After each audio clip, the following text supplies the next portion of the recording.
Hello guys, and welcome to another episode of my lecture.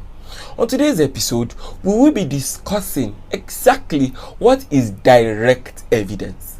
Now, when you are talking about direct evidence, you need to know that we have direct and we have indirect or circumstantial evidence.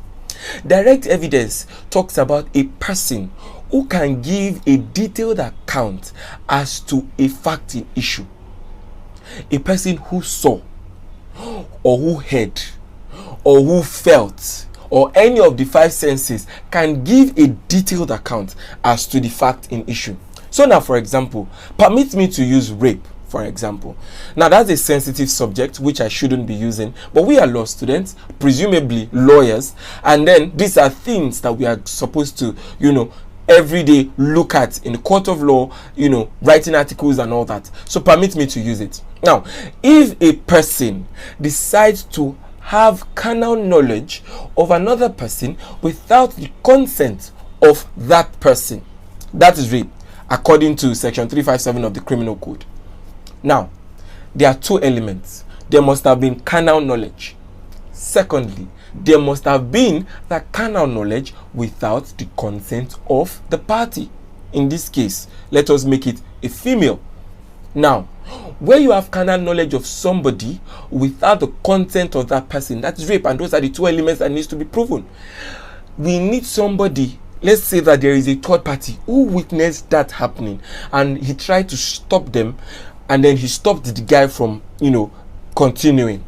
The question is, when the person comes to testify, the person can say, I saw him have sex with her. He can come to say that I saw him have carnal knowledge of her. Secondly, I saw her shouting, screaming, and trying to push him away, but his power overshadowed her.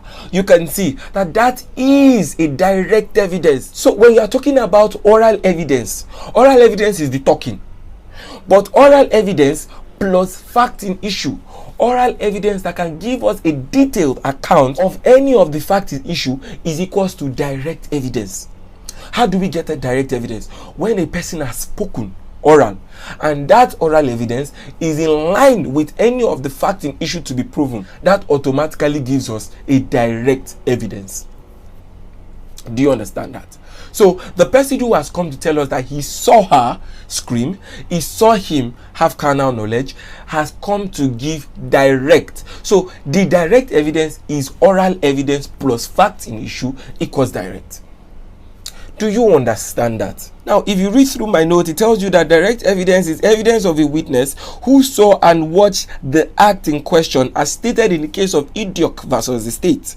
Now, this type of evidence, as opposed to circumstantial evidence, is evidence which, if believed, proves a fact in issue without the court resorting to inference or presumption as stated in the case of AHMED versus the state. Now, direct evidence is also known as positive evidence, as stated in the case of legal remembrance versus GHOSE, and it is an evidence which is the very opposite of indirect or circumstantial evidence, and that evidence that goes expressly or directly to the very point of question. When you look at everything, it tells you that a direct evidence is different from a circumstantial evidence, because circumstantial evidence is predicated on inference and presumption. Direct evidence already proves what we are talking about in question.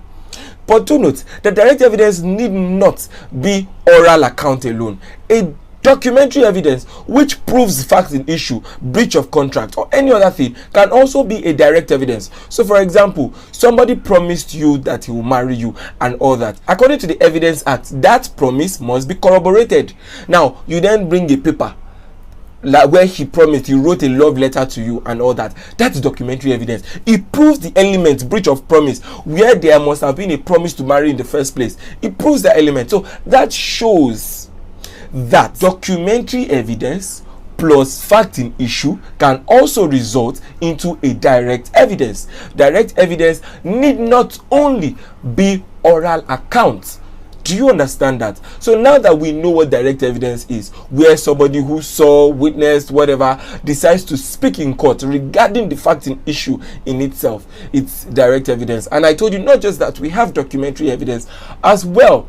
But now we are moving into another type of evidence, which is indirect or circumstantial evidence. And that's what I'll be discussing in my next class. See you in my next class.